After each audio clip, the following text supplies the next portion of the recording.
अगं बाई बाई बाई, माझ्यासाठी एवढी सारी केळी. हो, नवऱ्याने आणलेत बघा माझ्यासाठी केळी. आता ही केळी पिकवताना 4 दिवस मी वाट पाहिली आणि आज पिकली होती त्यातली अर्धी केळी म्हणून मी खायला घेतली. आणि इलायची केळी आहेत बरं. आणि नवरा मला म्हणे काय, अगं सगळं खायला का फक्त तुझ्यासाठीच आणतो मी. घरातली सगळ्यात मोठी खादाड तर तूच आहे. माझी पोरं काय ती एक घास खातात आणि कुठेतरी खेळत बसतात. त्यांना काय खाण्यापिण्याचं लक्षात राहत नाही. आणि तूच बकासूर आहे त्यामुळे खावया तूच, म्हणून मला कुठेतरी पडलेली दिसली आणि मी तुझ्यासाठी उचलून आणली.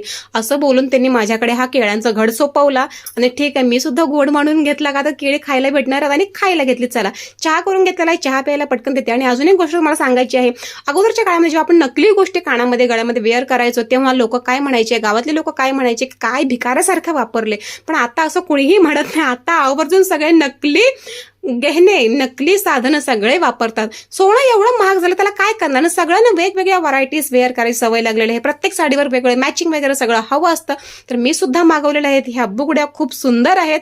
पहिल्यांदा असं काहीतरी वेगळं वेअर करते, खूप छान दिसतंय आणि कानात घातल्यावर छान दिसेल असं नक्की खात्री वाटतंय मला.